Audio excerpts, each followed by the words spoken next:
Bonjour à tous ceux qui suivront ce message via notre chaîne YouTube. Bonjour à tout le monde.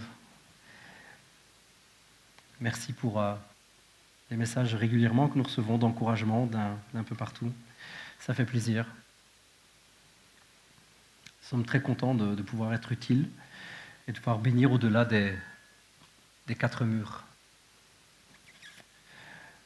Nous continuons la série « Mon cœur est ta maison ». Aujourd'hui, j'aborde avec vous un thème assez délicat. C'est le thème du couple. Quand j'ai préparé cette thématique, j'ai une dizaine de messages, ils sont déjà tous prêts, en fait, entre guillemets. Donc je suis mes thématiques et j'aborde aujourd'hui le couple. C'est pas évident, alors vous savez quoi, on va commencer par une blague. Ça va détendre l'atmosphère, hein? Sous-en dites. On peut rire. Allez, dites à votre voisin, tu peux rire. Allez, tu peux. Si ça te fait rire, tu peux rire. Allez, une histoire drôle. On va se détendre un petit peu. Dieu vient de finir de créer tous les animaux. C'est une blague chrétienne, évidemment. Vient de finir de créer tous les animaux, les plantes, etc. Tout est joli, tout est beau. Et il demande donc à Adam de donner des noms aux animaux. Voici le premier couple qui arrive. Alors Adam, il regarde. Il dit, je vais les appeler hippopotame. Ouais, la Bible nous dit que c'est la première des créations de Dieu. J'invente rien. Monsieur et Madame hippopotame, enchantés, bienvenue. Suivi de Monsieur et Madame girafe, de Monsieur et Madame lion-lionne, Monsieur taureau-vache, Monsieur et Madame taureau-vache, de Monsieur et Madame ouistiti-ouistiti, Monsieur et Madame pingouin-pingouine, un peu tout le monde, jusqu'à Monsieur et Madame ornithorynque. Là, Adam s'est vraiment cassé la tête pour trouver un nom génial, ornithorynque. Et puis, Adam, un petit peu perplexe, regarde Dieu et dit, c'est bizarre, ils sont tous par couple, et moi je suis tout seul. Je vous assure, ça va faire rire à la fin. C'est bizarre, je me sens un peu seul. Alors, Dieu répond à Adam, ok, si tu veux, je peux y remédier. Qu'est-ce que tu voudrais? Qu'est-ce qui te ferait plaisir? Alors, Adam dit, je voudrais une personne comme moi, qui soit intelligente, qui me comprenne, qui m'écoute, qui me connaisse, qui comprenne mes envies et mes désirs, qui soit toujours d'accord avec moi, qui supporte mes hausses d'humeur et mes baisses d'humeur, qui rigole à mes blagues. Oh là là là là, lui dit Dieu, attends, Adam, ce que tu demandes là, c'est costaud quand même, c'est faisable, mais ça va te coûter cher. Alors Adam il dit, comment ça me coûter cher? Je ne comprends pas bien l'idée. Il dit, écoute, ce que tu me demandes, c'est quand même pas une mince affaire, donc c'est d'accord, mais il va falloir que tu me donnes un de tes deux bras, une de tes deux jambes, une de tes deux oreilles, un de tes deux yeux, enfin la moitié quoi. Adam il dit attends papa, attends, j'ai réfléchi 2 secondes parce que je vais me retrouver avec la moitié de moi. Et il réfléchit, et puis avec un éclair dans les yeux, une lueur d'espoir, il se retourne vers Dieu et dit ok, et si je te donne juste une côte, qu'est-ce que j'ai? Voilà, je vais attendre que vous compreniez la blague, que ça aille jusqu'au bout. Ça voudrait dire que donc Adam a négocié sa femme juste contre une côte. Ah, d'accord. C'est une blague macho. C'est consciemment que j'ai pris cette blague, macho, parce qu'elle illustre très bien mon message. Et ça illustre très bien la façon de penser humaine. L'homme, virgule, la femme. C'était une blague, évidemment. Ça ne s'est pas passé comme ça. Mais ça illustre très bien la pensée humaine. L'homme, virgule, la femme. C'est un sujet délicat. Et je pense qu'on a besoin d'un sérieux coup de pied au derrière sur ce sujet-là. On a vraiment besoin parce que l'Église a véhiculé un message terrible depuis des années, depuis des centaines d'années. Vous savez lequel? La femme est inférieure. Ouais. Alors, je sais, je ne vais pas me faire des copains sur le coup, mais c'est exactement l'image qui est véhiculée depuis des centaines d'années. Ça nous colle à la peau, et je suis persuadé que ça nous met la misère, parce que ce n'est pas vrai, et ce n'est même pas bien. Je viens d'un milieu où on enseignait cela. Je viens d'un milieu où on disait cela. On disait la femme est de peu, mais inférieure à l'homme. Et si même parfois on ne le dit pas ouvertement, les actions, la façon de parler et la façon dont même nous, les hommes, nous nous comportons, donnent cette image. Je vous assure, les amis, en tout cas chez les hommes, je ne vais pas me faire beaucoup de copains cet après-midi. Et je pèse mes mots, que grosse partie de nos problèmes de couple viennent de nous, les hommes. Dites pas amen, ce n'est pas grave. La plus grande partie des soucis que nous avons sont peut-être antérieurs à nous, ça nous colle à la peau, c'est quelque chose qui est en nous, c'est ancré dans nos mentalités, c'est vrai, mais nous n'avons pas le droit de nous cacher derrière cela. Nous n'avons pas le droit de continuer comme cela. C'est un sujet sensible, mais je veux absolument, je l'avais sur le cœur donc je vais le faire, et je veux absolument, comme je vous le disais à chaque introduction de message sur mon cœur et ta maison, je veux que nous allions chercher Jésus au centre, que nous placions Jésus au centre de nos relations humaines, de nos relations de voisinage, de nos relations familiales et de nos relations en tant que couple. Nous avons le devoir moral, nous sommes engagés à cela. Est-ce que nous voulons vraiment avoir la pensée de Dieu? C'est ça le truc, les amis. Il n'y a rien d'obligé avec la vie chrétienne, il n'y a rien d'obligé avec la Bible, il n'y a rien d'interdit, il n'y a rien d'obligé. Tout vient du cœur. Est-ce que nous voulons avoir la pensée de Dieu? Est-ce que nous voulons que même dans nos foyers, nos maisons et notre couple, Jésus règne? C'est ça la question. Est-ce que nous voulons vraiment que Dieu puisse encore déposer sa pensée cet après-midi et nous dire, tu sais, peut-être, Loulou, ça fait des centaines d'années que l'homme tourne par rond. L'homme surtout. Ça fait tellement longtemps. Je vous pose juste une question. Si dans les milieux chrétiens, c'est aussi répandu que la femme est inférieure, est plus basse, n'a pas le droit de ci, n'a pas le droit de... Est-ce que si c'est tellement répandu, ce n'est pas pour une raison, à votre avis? Est-ce que derrière, il ne se cacherait pas une petite machination? Ça vous vient pas à l'idée? Autant de centaines ou de milliers d'années où la femme est rabaissée, ça ne vous fait pas penser un petit peu à une espèce de couverture qu'il ne faut surtout pas soulever ou de chape de plomb? Est-ce que ça ne vous fait pas penser à des chaînes qui sont sur quelque chose pour que surtout pas ça bouge? L'idée est de se poser, oui, ok, si ça fait des milliers d'années qu'on pense ça, est-ce que c'est Dieu qui pense ça ou est-ce que c'est nous qui pensons ça? Ou est-ce qu'on s'est fait influencer? C'est ça la bonne question à se poser. Alors, la question à se poser, c'est ok, alors est-ce qu'à la base, quand Dieu a créé l'homme et la femme, est-ce qu'il a créé la femme inférieure? Voilà la bonne question à se poser, les amis. Voilà la question. Moi, je ne suis pas quelqu'un de très compliqué. Je pense que vous commencez à le remarquer. Je ne suis pas quelqu'un de compliqué. Je vais chercher des textes simples et je vais chercher le cœur et la pensée de Dieu simple. Je lui demande juste, papa, qu'est-ce que tu en penses? Ton cœur à toi. Jésus a passé son temps dans les évangiles à relever les femmes. J'ai peut-être un petit peu de mal avec la pensée que nous, on rabaisse tout le temps la femme. Toi, tu as passé ton temps, Seigneur Jésus, à relever les femmes, à leur parler alors que les hommes n'osaient pas leur parler en public, patati patata. Toi, tu as fait tout l'inverse pour montrer à la femme qu'elle avait de la valeur. Est-ce qu'on n'aurait pas un sérieux problème avec ça? Est-ce qu'on n'aurait pas un vrai problème? Est-ce que la femme n'aurait pas un rôle important à jouer que nous oublions, que nous mettons de côté, et qui arrangerait bien une certaine personne ou un certain être? Vous connaissez le récit de la création, je ne vais pas vous le relire. La Bible nous explique que Dieu a créé l'homme, il a créé la femme. Je vais revenir après là-dessus. Et puis, il y a eu une chute, il y a eu une erreur. Est-ce que vous vous rappelez de la promesse que Dieu a faite à la femme? Oui, ok, le serpent t'a eu, c'est vrai. Ok, mais tu lui marcheras sur la tête. Ce n'est pas à l'homme qui dit ça, les amis, c'est à la femme. Il dit à la femme, ah, le serpent te mordra au talon, mais toi, tu lui écraseras la tête. Est-ce que vous ne pensez pas que la femme a un rôle à jouer qu'on a loupé dans l'histoire? Voilà comment tout a commencé. Je vous sens sceptique, alors je vais vous dire comment tout a commencé. Dieu crée l'homme. Et ensuite, Dieu crée le couple. Il voit et il dit, il n'est pas bon que l'homme soit seul. Genèse 2. Je lui ferai une aide qui soit son vis-à-vis. Je fais déjà pause à la machine, hein, les copains. Vous savez qu'on a des gros problèmes de traduction. Ça, vous le savez quand même. Souvent, je vous dis, le texte grec ou le texte hébreu, il dit ça. On a des gros problèmes de traduction. Dans le mot aide, moi, je vois une aide. C'est-à-dire, c'est quelqu'un qui va juste m'aider. De temps en temps, elle sera dans mes pattes, mais elle va m'aider, quoi.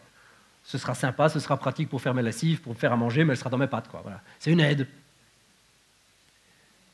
Le problème, c'est que c'est pas ça le vrai mot. Le mot le plus juste serait un secours. Et dans sa racine, le mot va plus loin que cela. Le mot est Ezer, ça veut dire soutien, secours. Et sa racine, c'est Hazar. Hazar qui veut dire protéger, combattre, protecteur. Vous ne saviez pas, messieurs, mesdames, mais vous les maris, vous ne savez pas, mais Dieu vous a donné une sorte de protecteur à côté de vous. Une combattante. Quelqu'un de costaud. Yes. Est-ce que vous vous rendez compte de ça? Nous, on traîne une idée d'aide, un truc qui est dans nos pattes et quelqu'un qui nous empêche de nous épanouir dans la vie, de vivre nos rêves et nos passions. Zut, quoi. Alors que je voulais regarder ce match de foot, il faut qu'elle fasse une réunion Tupperware avec ses copines. Mais zut, quoi. Il faut toujours qu'elle vienne casser l'ambiance. Oui. Alors que la Bible nous dit, Dieu dit, je vais te donner une sorte de protecteur. Mais je vous laisse réfléchir à ça. Hein. Oui, vous voyez le poids du mot? C'est plus du tout l'idée de quelqu'un qui est moins fort que nous, c'est même l'idée de quelqu'un qui est plus fort que nous. Pour nous protéger, Dieu ne met pas quelqu'un de plus faible, il met quelqu'un de plus costaud. Les maris, vous allez me comprendre. Combien de maris sont rentrés un jour au soir et se disent, quand même, Moufti, ma femme, après sa journée de travail, elle est encore capable de faire à manger, de faire une lessive, de faire du repassage, de coucher les enfants, de leur prendre le bain et puis de seulement aller se coucher, alors que moi, je suis devant la téloche. Combien de maris vivent ça et se disent, quand même, une femme, c'est courageux. J'ai fait ça toute mon enfance. Je regardais ma mère, je me disais, mais comment elle fait? Comment elle fait? Elle mettait des lessives tous les soirs, parce qu'on était beaucoup de gamins à la maison. Elle faisait à manger, alors qu'elle était couturière à l'époque, elle bossait dur. Elle bossait à l'usine, c'est pas que maman se tournait les pouces, elle bossait. Elle avait 4 bambins élevés, elle bossait, elle revenait, elle faisait des machines. Papa, c'est vrai, travaillait aussi. À un moment, elle faisait des machines, après elle faisait à manger, puis elle repassait jusqu'à je ne sais pas quelle heure. Et puis le lendemain, elle se levait plus tôt pour faire les tartines, etc. Qui vit? La femme est vachement courageuse. Et Dieu nous a mis à côté de nous, pas juste une vulgaire aide, ou quelqu'un qui va nous embêter, mais quelqu'un de fort et de costaud. Et vous savez, je pense que c'est pour ça que Satan s'est pris à Ève et pas à Adam. Parce que si c'était pris à Adam, Ève l'aurait protégé. Je vous laisse réfléchir aussi à ça. Si c'était pris à Adam, le rôle d'Ève, c'était de le protéger. C'était d'être là, wow, tu touches à mon mari? Mais en se prenant à Ève, il s'est pris au plus fort des deux. Si je gagne le plus fort, l'autre, c'est du tout cuit. Ouais. Et pendant des années, j'ai pensé tout l'inverse. J'ai dit, oui, il s'est pris à la femme parce que la femme est plus faible. Non. Vous savez, quand vous êtes quelqu'un de courageux comme il l'est lui, parce qu'il est téméraire, il est courageux, il faut avouer ce qu'il est, vous vous attaquez au plus gros. Vous savez, moi, j'avais des copains, c'était des bagarreurs. Vous savez, ils m'ont dit, dans la bagarre, tu te prends le plus gros, tu le frappes le plus fort, le premier. Une fois que tu as mis le premier, le plus gros, le plus costaud par terre, un genou par terre, tous, ils sont comme ça. Tu ne vas pas t'attaquer au plus faible parce que le plus gros t'attend derrière et t'en met une. Tu t'attaques au plus costaud. Ah, il faut le courage d'y aller, les copains. Il faut le courage d'affronter le plus costaud, mais tu t'affrontes au plus fort. Et quand le plus fort est à terre, quand tu as battu le mâle alpha, tous les autres, ils obéissent. Dieu nous a donné une aide, il nous a donné une protectrice, il nous a donné quelqu'un de fort, quelqu'un de costaud. À travers Ève, Dieu a donné une combattante à Adam. C'est épatant et c'est même dingue. C'est une sorte de guerrière courageuse que Dieu lui a donnée. Et le problème, c'est que la chute a amené un changement de mentalité. Vous savez ce que Adam va dire à Dieu par rapport à Ève, sa femme, sa combattante? Alors que lui, il a compris l'idée. Adam, il sait qu'elle est là pour le protéger. Dieu lui dit, Dieu lui dit pas, je vais te filer une copine ou je vais te donner une compagnie. Non, il lui dit, je vais te donner quelqu'un de fort avec toi, parce que c'est pas bon que tu sois tout seul. Je te mets la terre devant toi, tu es censé reconquérir, amener le royaume de Dieu sur terre, tu es censé combattre, tu es censé être fort, tu es censé faire régner la paix sur terre, je vais te mettre quelqu'un de costaud avec toi. Adam le sait. Adam le sait. Et je suis convaincu, c'est ce qui fait que Adam réagit comme ça, alors que Ève chute. Je pense qu'elle vient de là, toute sa déception à Adam. Vous savez ce qu'il dit Adam?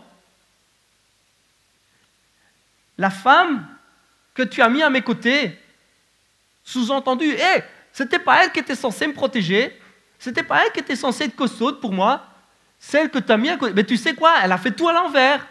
Alors qu'elle était censée me protéger, elle m'a fait tomber.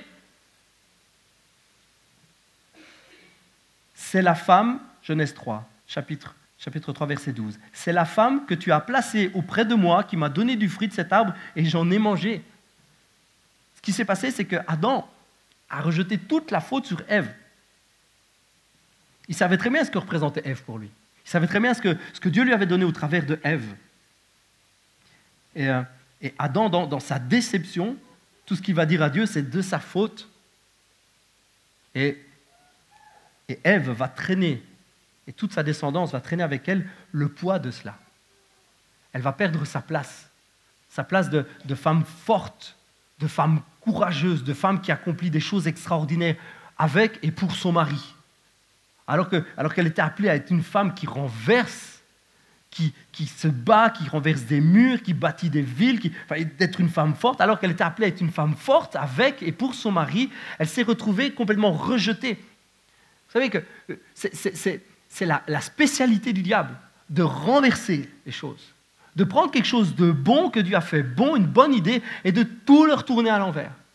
Heureusement pour nous, la spécialité de notre Dieu, c'est de prendre quelque chose qui est tout à l'envers et de le remettre tout droit. Ça, c'est la spécialité de notre Dieu. La femme que tu as placée auprès de moi, sous-entendu, la guerrière forte et courageuse qui était censée me protéger. Vous voyez, cette idée nous colle à la peau depuis toutes ces années. C'est une idée qui nous colle à la peau, c'est comme un héritage que nous avons. Nous rabaissons la femme parce que c'est de sa faute. C'est de sa faute si nous sommes ce que nous sommes, c'est de sa faute si nous sommes relégués à la situation dans laquelle nous sommes, c'est de sa faute. C'est devenu comme une sorte de vérité, comme quelque chose qu'on a accepté. C'est devenu comme une vérité dans la mentalité, c'est un héritage presque d'ADN que nous avons, où la femme est inférieure. La femme est censée garder sa place inférieure parce que c'est de sa faute. Vous savez, dans les épîtres, je ne vais pas vous citer tout ça aujourd'hui parce que c'est trop long, il faudrait faire une étude trop en profondeur sur tous les passages, mais dans plusieurs épîtres, Paul répond à des questions qui lui sont émises. Il a établi des églises à Éphèse, à Corinthe, à Rome, etc., en Galatie. Il a établi des églises, et puis les églises lui envoient des courriers, parfois pour lui poser des questions. Et il répond dans ses lettres, et il le dit, voilà, au sujet de ce que vous m'avez posé comme question, etc. Et parfois, Paul remet en avant ce que les gens lui ont dit. Et puis certains lui écrivent en disant, oui, mais c'est quand même l'homme qui a été créé d'abord, et puis la femme, et puis c'est pas l'homme qui a péché, c'est la femme qui a péché en premier lieu. Vous voyez, et on retrouve toute cette discussion dans les épîtres. On retrouve tout cela. J'ai lu des commentaires où les gens, où des spécialistes ont vraiment mis en évidence qu'il y a des questions-réponses dans les lettres. Non, on lit ça comme si c'est Paul qui écrivait tout, mais en fait, Paul recite des parties de lettres qu'on lui a écrites. Vous saviez ça? Apparemment pas, c'est pas grave. Parfois, il reprend une portion en disant, ok, donc, comme vous m'avez écrit, la femme est inférieure. Et lui, qu'est-ce qu'il répond? Mais les amis, l'homme n'est pas sans la femme et la femme n'est pas sans l'homme. Comment ça, inférieur? Comment ça, inférieur? C'est une question qu'on a posée un petit peu, entre guillemets, comme ça à Jésus. On lui a dit il y avait une femme qui avait... c'est une question qu'on pose à Jésus. Il y a une femme qui avait un mari, puis le mari est décédé, puis c'est le beau-frère, comme la loi juive le prévoyait, la loi de Moïse, le beau-frère relevait le nom, donc reprenait la femme pour lui donner un héritage, etc., pour que le nom du défunt continue. Vous comprenez l'idée? Moi, je m'appelle Alvarez, je meurs, mon frère Alvarez prend ma femme et essaie de lui donner des enfants pour que mon nom, Alvarez, continue. C'était ça l'idée, d'accord? On appelait ça relever le nom du défunt. Et c'était une loi. Et puis alors, les spécialistes de la loi, là, eux qui aiment bien venir embêter Jésus, ils lui prennent un cas vraiment particulier. Une femme avait un mari, et puis le mari meurt. Alors le frère fait son job, mais le frère meurt sans avoir d'enfant. Et puis le frère suivant le prend, et puis il dit, comme ça, il y en avait 5 ou 7. Et ils sont tous morts. Je ne sais pas à quel âge elle a fini, la femme, mais ils sont tous morts. Et alors, pour essayer de tromper Jésus ou essayer de lui faire dire des bêtises, ils disent, bon, mais alors dans le ciel, tout compte fait, c'est la femme de qui? Elle arrive au paradis, puis ils sont tous les 7. Elle a été mariée avec tous les 7. Elle fait comment? Ménage à 7, ménage à 8? La réponse de Jésus est extraordinaire, les amis. Vous savez, vous connaissez la réponse de Jésus? Les copains, vous n'avez rien compris. Voilà ce qu'il leur dit Jésus. Rien compris. Dans le ciel, on sera tous comme des anges de Dieu. Petite question. Voulons-nous vivre le royaume de Dieu ou pas? Parce que je vous rappelle, le royaume de Dieu, c'est prendre, vous voyez où je vais en venir, hein, les règles du ciel et les balancer sur la terre. C'est ça le royaume de Dieu, non? On veut prendre la réalité du ciel, ça nous arrange bien quand c'est les miracles, les guérisons, tout ça, c'est chouette, c'est cool. On prend les réalités du ciel et puis on les ramène sur la terre en disant, nous, on vit déjà comme si nous étions assis, parce que nous le sommes spirituellement assis dans les lieux célestes avec Jésus-Christ. Nous prenons les réalités du ciel et nous les mettons là. Et Jésus est en train de dire, les gars, dans le ciel, la femme n'est pas plus petite que l'homme et l'homme n'est pas plus petit que la femme. Voyons, vous êtes tous les mêmes. Est-ce que nous voulons vivre la réalité du ciel ou pas? Parce que là, on a un problème. Hein. On n'est pas en accord avec le ciel. Quand on pense que la femme est inférieure, on n'est pas en accord avec le ciel. Et ça, c'est Jésus qui le dit. Parce qu'il dit quoi? Dans le ciel, les amis, il n'y a plus rien à voir avec tout ça. Vous êtes des êtres vivants, vous êtes des cœurs, des âmes sauvées. Rien à voir avec le fait femme-homme. Et d'ailleurs, Paul va le dire à plusieurs églises, et dans une des églises où il peut être le plus libre, où il peut parler le plus franchement, aux Galates, voici ce qu'il va dire.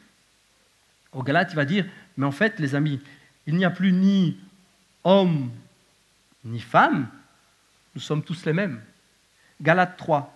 Maintenant, par la foi en Jésus-Christ, vous tous qui êtes fils de Dieu, vous êtes tous fils de Dieu, pardon. Maintenant, par la foi en Jésus-Christ, vous êtes tous fils de Dieu. Galates 3.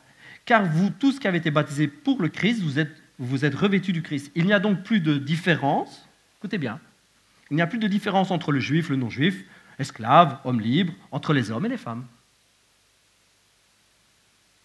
Je vous la refais. Il n'y a donc plus de différence entre les juifs et les non-juifs, les esclaves et les non-esclaves, les hommes libres, entre les hommes et les femmes. Unis à Jésus-Christ, vous êtes tous un. Vous comprenez que je ne l'invente pas, je ne tire pas de mon petit doigt. Alors vous me direz, oui, mais pasteur Miguel, il y a quand même des passages, j'aime ça qu'on me dit ça, oh j'aime ça. Il y a quand même des passages qui disent que l'homme est le chef de l'Église, de la femme, comme Jésus est le chef de l'Église, et que la femme doit être, dites-le avec moi, soumise à son mari. La femme doit être soumise. Le terme soumission, soumettez-vous, soyez soumise, que Paul utilise dans les épîtres, Éphésiens ou d'autres, Corinthiens, c'est oupotasso. Le terme oupotasso, c'est un terme militaire pour désigner une troupe placée par un chef. Et en dehors du contexte militaire, parce que ça c'est le contexte militaire, c'est quand on dit, donc le mot que nous on a traduit par soumission, donc oupotasso, c'est un terme, on disait voilà, je prends un corps là, costaud, valeureux, courageux, je prends un corps armé, je le place là. C'était un terme militaire. Et en dehors de ce terme militaire, en dehors du contexte militaire, il se traduit par attitude volontaire de donner, de coopérer, d'assumer des responsabilités, de porter une charge. Je vous le refais. En d'autres termes, Paul est en train de dire à la femme, quand il dit « oupotasso », et que nous on entend « soumets-toi parce que tu es inférieur », il est en train de dire « prends ta place ». Je voulais faire l'envers, hein, celle-là, ouais. Il est en train de dire à la femme, comme si elle était placée militairement à un endroit stratégique, « prends ta place ». Sois forte, ferme, courageuse, parce que tu as un rôle à jouer.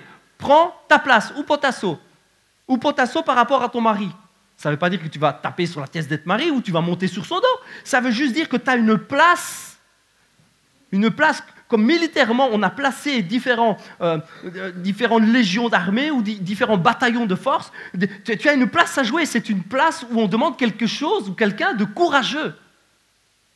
Vous comprenez que c'est un terme militaire à la base. Et nous, on a pris là-dedans, on n'a pris que la partie se soumettre.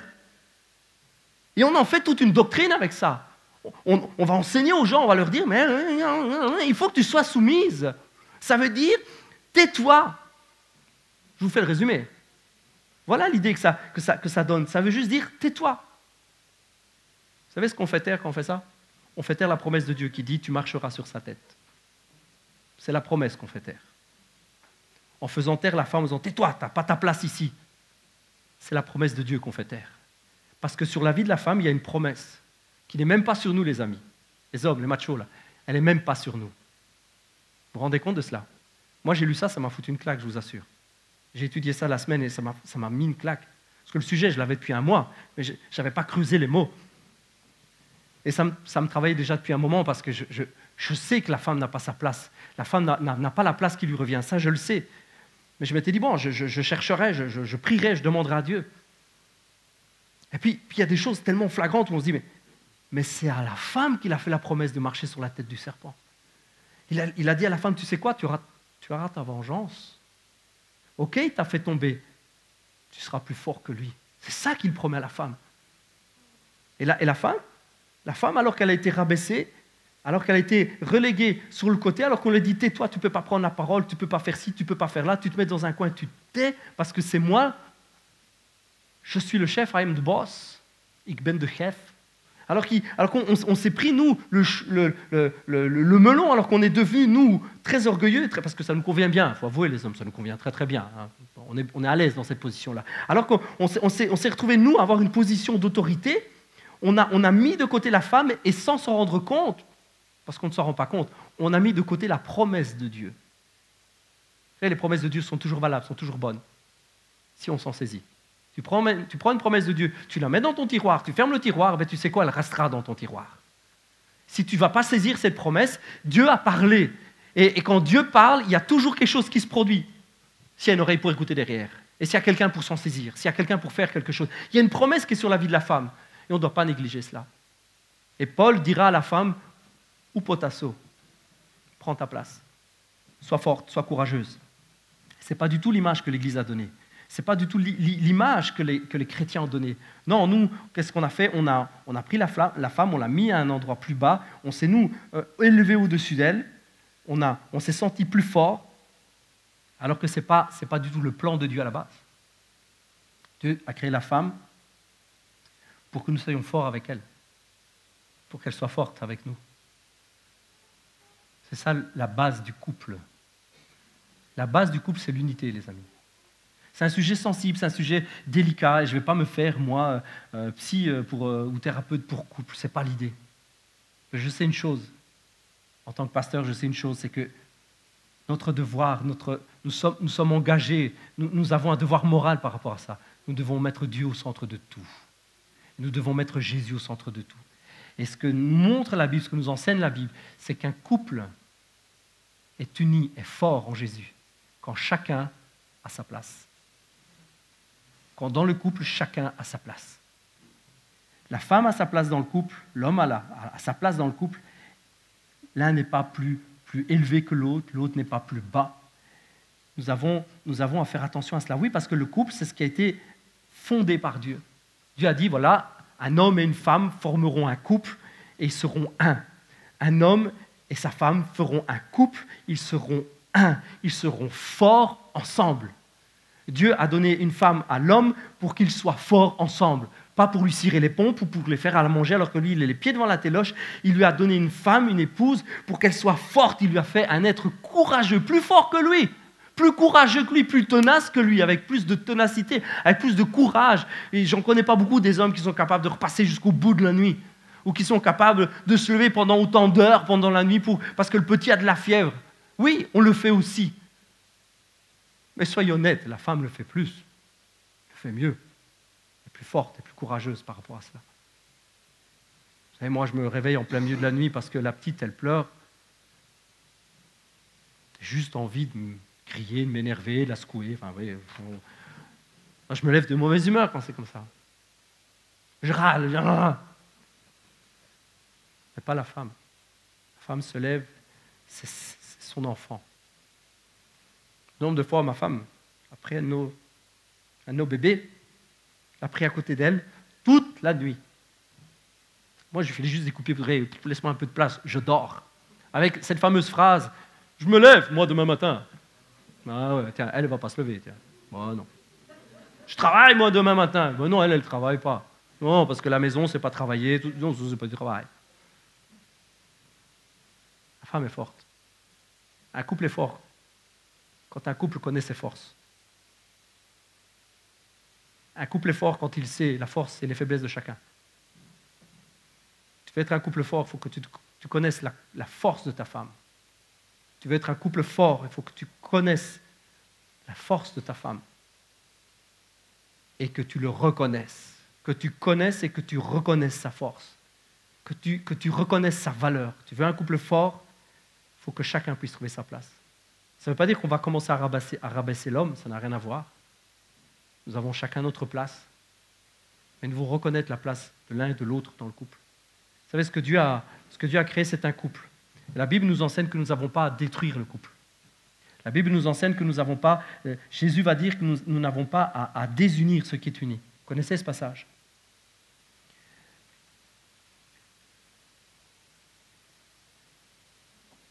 Je vais vous le lire.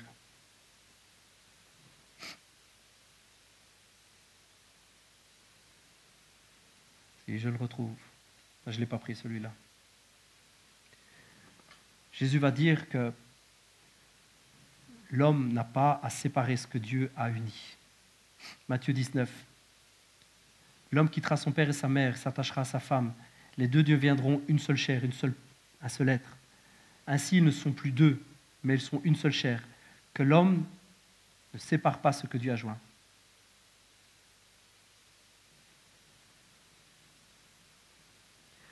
Alors maintenant, je vous dis quelque chose pour réfléchir.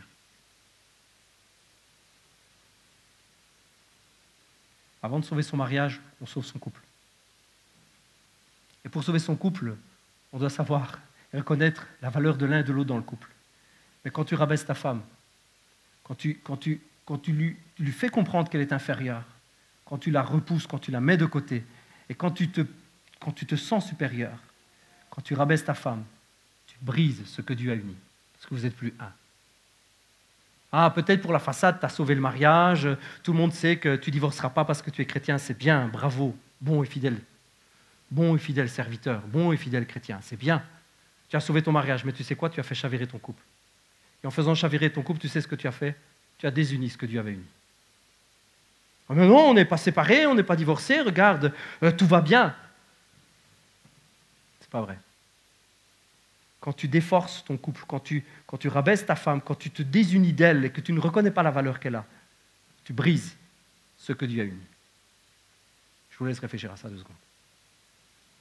Avant de sauver son mariage, on sauve son couple. Et pour sauver son couple, on sauve sa femme et on sauve son mari. Voilà ce que Jésus nous laisse dans les épîtres. Le Saint-Esprit nous laisse à travers la bouche de Paul. Marie, que chacun aime sa femme comme Christ a aimé l'Église et s'est livré pour elle. Voilà ce que la Bible nous dit. Marie, reconnais la valeur de ta femme jusqu'à oublier ta propre vie. C'est chaud, hein? Reconnais la valeur de ta femme, la valeur que j'ai mis à côté de toi, jusqu'au point où ta propre vie s'efface, où tu mourrais pour elle. Elle dit à la femme, ou potazo. Il ne dit pas, soumets-toi, il dit, et toi femme, prends ta place. Place de guerrière que tu es censé avoir. Place de soutien, place de celle qui va accomplir des choses grandes et fortes avec et pour ton mari. On est censé être fort ensemble, où l'homme, il sait que depuis la création, Dieu lui a donné une épouse. C'est un être extraordinaire, fort.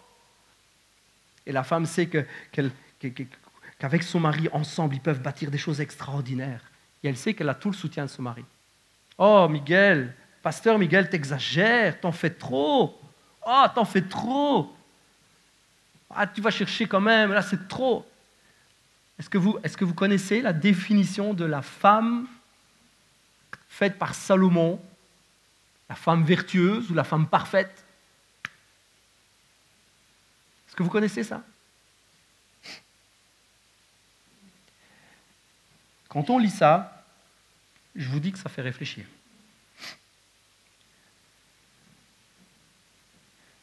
Je veux tellement vous lire que je vais aller le chercher. Parce que je ne l'ai pas dans mes notes. Je vais aller le rechercher. si mon iPad veut bien.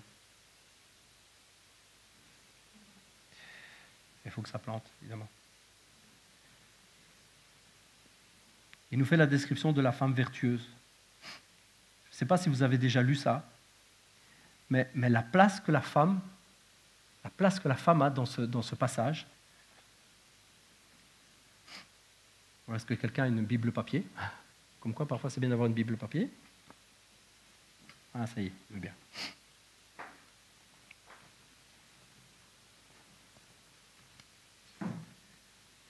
Mais maintenant, il s'est débloqué, c'est super gentil, merci.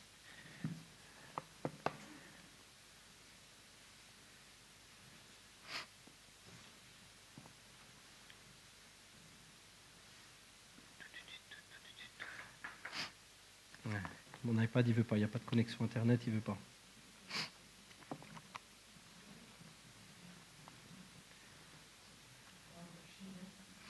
Alors, le premier qui trouve, il m'appelle. Hein.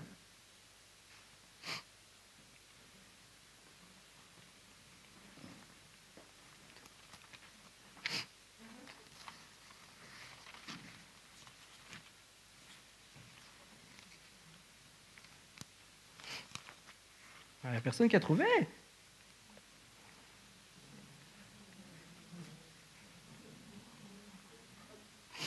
Qui trouvera une femme de... Ah, j'ai gagné, hein. Excusez-moi. Qui trouvera une femme de valeur? Ouais, moi, je savais plus ou moins où c'était, mais j'avais mis mon iPad qui ne veut pas. Qui trouvera une femme de valeur? Point d'interrogation. Elle est bien plus que des perles. Le cœur de son mari a confiance en elle. Tiens, c'est marrant, ce que je viens de vous dire. On sait la place que l'autre a et on fait confiance. On sait la valeur que l'autre a. Le cœur de son mari a confiance en elle et c'est tout bénéfice pour lui. Elle lui fait du bien et non du mal tous les jours de sa vie. Elle se procure de la laine, du lin, elle travaille d'une main joyeuse. Pareil à un navire marchand, elle rapporte ses provisions de loin. Elle se lève alors qu'il fait encore nuit. Elle donne de la nourriture à sa maison et ses ordres à ses servantes. Elle pense à un champ, elle l'achète. Avec le fruit de son travail, elle plante une vigne. Avec la force en guise de ceinture, elle a fermi ses bras. Elle constate que ce qu'elle gagne est bon. Sa lampe ne s'éteint pas pendant la nuit. Elle file elle-même de la laine. Elle tisse elle-même les habits. Elle ouvre ses bras aux malheureux. Elle tend la main aux pauvres. Elle ne redoute pas la neige pour sa famille, car chacun y est habillé de cramoisi. C'est une étoffe de l'époque. Hein. Elle se fait des couvertures. Elle a des habits en fin lin et en pourpre. Son mari est reconnu aux portes de la ville. Reconnu aux portes de la ville, c'est l'endroit où les gens siégeaient. Et reconnu, c'est-à-dire que les gens savent qui il est grâce à sa femme. Lorsqu'il siège avec les anciens du pays, porte de la ville, c'est là où se prenaient les décisions. Elle fait des chemises et les vend. Elle livre des ceintures aux marchands. La force et l'honneur, voilà ce qui l'habille. Elle rit en pensant à l'avenir. Elle ouvre la bouche avec sagesse. Elle enseigne. Et un enseignement plein de bonté sort et est sur sa langue. Je pensais que les femmes ne pouvaient pas parler. Elle veille à la bonne marche de sa maison. Elle ne mange pas le pain de la paresse. Ses filles se lèvent et la disent heureuse. Son mari aussi. Et il chante ses louanges. Bien des femmes font preuve de valeur, mais toi, tu leur es toute supérieure. Et c'est du costaud, hein? Moi, je lis ça et je me dis, la femme, dans ce récit, est d'un courage à toute épreuve. Elle fait tourner toute la maison. Elle achète un champ, elle donne des ordres à l'un, elle enseigne les autres. C'est la femme qui fait tout. C'est la femme qui fait tout. Et elle le fait avec joie, elle le fait avec courage. Elle fait du commerce, elle rapporte de l'argent. C'est un truc de fou. Et le mari, il est aux portes de la ville. Et tous les mecs disent, waouh, ta femme à toi. Punaise, ta femme à toi. Waouh, qu'est-ce qu'elle est courageuse. Et là, le mari dit, c'est la femme que Dieu a placée à mes côtés. C'est un beau pied de nez à Adam qui dit, ah, la femme que tu as placée à mes côtés. Là, l'homme, il dit, ça, c'est la femme que Dieu a placée à mes côtés. Si je vis, grâce à elle presque, elle fait tout. Elle se lève le matin, elle bosse. Elle fait ci, elle fait là, elle fait tout. Les enfants, ils disent, ma maman, c'est la meilleure du monde. Le mari, il dit, ouais, je suis le meilleur. Je suis le meilleur mis, enfin, je suis le mieux mis, moi, ici. Comprenez que c'est ça l'image de la femme. Je ne suis pas en train de vous dire ça pour vous dire que la femme doit tout faire et que le mari doit être juste les pieds en éventail. Ce n'est pas du tout ça. Ne prenez pas mal mes propos. Mais la Bible est en train de dire, Salomon est en train de dresser le portrait d'une femme qui a le commandement de sa maison, qui dirige les finances de sa maison, qui dirige les ouvriers de la maison. J'aime ce pied de nez à tout ce que l'Église a voulu faire croire en disant que la femme n'avait pas sa place. L'union et le couple est quelque chose d'extraordinaire quand on sait qui est qui et quand chacun a sa place. Merci l'ami. Quand dans une église on ne sait pas qui est qui et quand dans un foyer on ne sait pas qui est qui, on brise l'unité. Mon frère me disait il n'y a pas longtemps, l'unité vient quand on se connaît et quand on passe du temps ensemble. C'est tout à fait vrai. Il y a l'unité quand on sait qui est qui et quand on connaît la valeur de l'un et de l'autre. Tu veux avoir un couple uni? Tu apprennes à savoir la valeur qu'a ton mari et la valeur qu'a ta femme. Ah oui, vous allez me dire, aujourd'hui, pasteur Miguel, on y a eu droit en tant qu'homme. Hein? Ben, je pense qu'il y a un petit équilibre à remettre là quand même. Je pense qu'il faut revenir de cela, les amis. Il faut revenir. Parce qu'il y a des promesses à la clé. Des promesses de bénédiction, des promesses de victoire. La femme a été donnée au mari pour être forte. Et nous voulons être une église où chacun a sa place. Les femmes dans l'église ont leur place. Les femmes ont le droit de travailler, ont le droit de bâtir, ont le droit de parler, de partager et d'enseigner. Les femmes ont le droit, les femmes ont leur place et ont même une destinée. Comprenez que vous avez une destinée extraordinaire. Mesdames, vous avez une destinée extraordinaire. Vous êtes appelés à marcher sur la tête de celui qui vous a fait tomber. Vous êtes appelés à être plus forte que lui. Vous êtes appelés à faire des choses extraordinaires. Nous ne sommes plus l'un sans l'autre. Voilà ce que nous dit la Bible. Dans un couple, nous ne sommes plus l'un sans l'autre. Et nous avons besoin de savoir qui est qui. Et nous avons à vivre et à nous battre pour un royaume de Dieu sur terre. Et il passe par l'unité. L'unité de nos familles, l'unité de nos couples. Nous voulons une église unie, il faut d'abord qu'en famille nous soyons unis, les amis. Nous voulons une église unie où chacun se sente à sa place. Il faut d'abord commencer par notre maison. Il faut que chacun ait sa place dans la maison, dans la famille, entre parents et enfants. C'est pour ça que j'avais à cœur de parler des relations d'abord amicales, des relations parents-enfants, puis maintenant des relations de couple, avec la femme qui a sa place. J'avais très fort à cœur ça, parce que si on veut placer Jésus au centre, il faut d'abord commencer par nos maisons. Il y a un homme qui a dit un jour que le premier champ missionnaire était notre maison.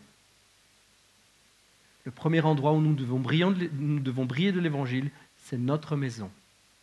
Le premier endroit où nous devons briller de l'amour et de la grâce de Dieu, de la sagesse de Dieu, le premier endroit où Jésus va régner après notre cœur, c'est notre famille.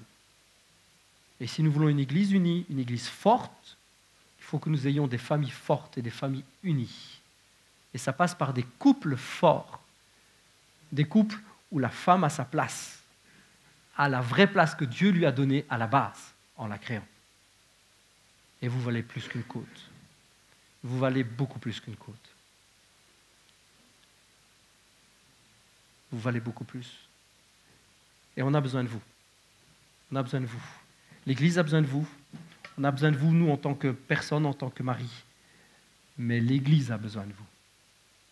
L'Église a besoin de femmes fortes, de femmes qui vont prendre leur place et qui vont saisir la promesse que Dieu leur a donnée. Qui vont saisir cette promesse et qui vont se battre, qui vont être fortes et qui vont établir le royaume de Dieu sur terre. Dans l'ordre établi par le Seigneur, la femme n'existe pas sans l'homme et l'homme n'existe pas sans la femme. 1 Corinthiens 11. Dans l'ordre établi par le Seigneur, la femme n'existe pas sans l'homme et l'homme n'existe pas sans la femme. Nous sommes égaux.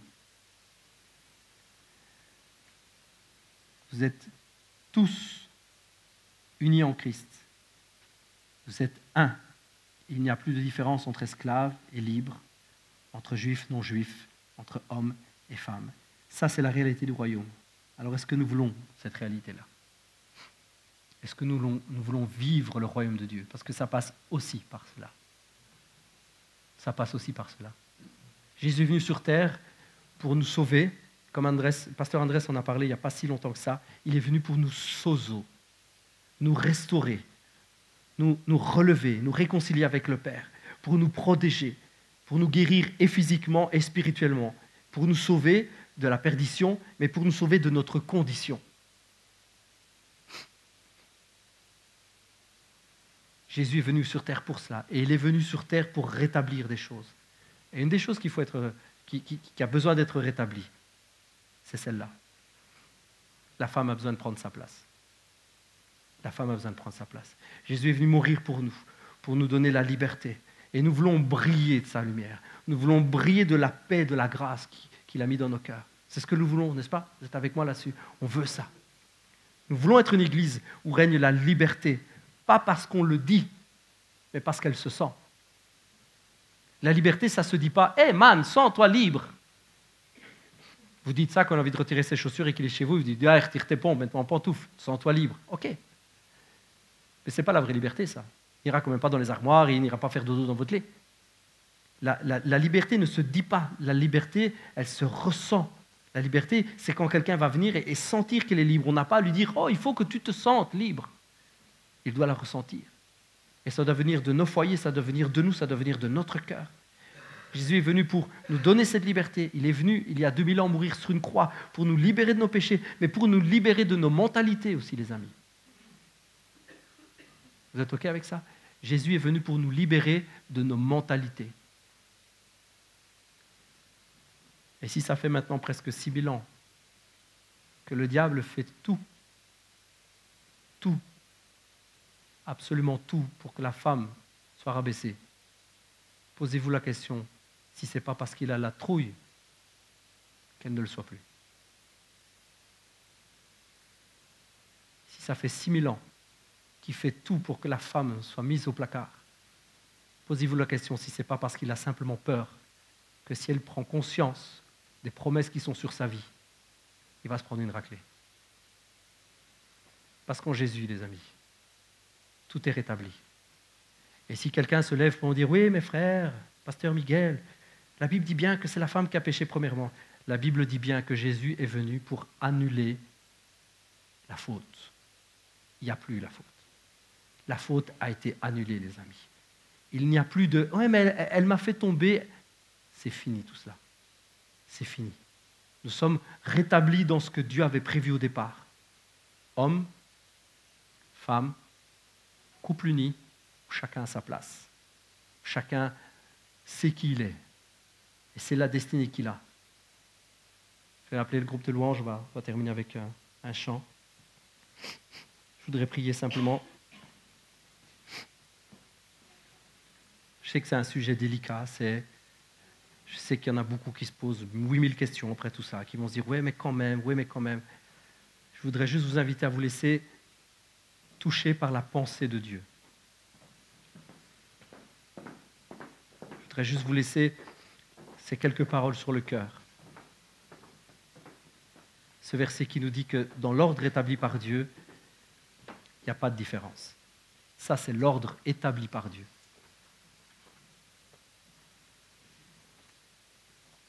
Merci Père. Merci pour qui tu es. Merci pour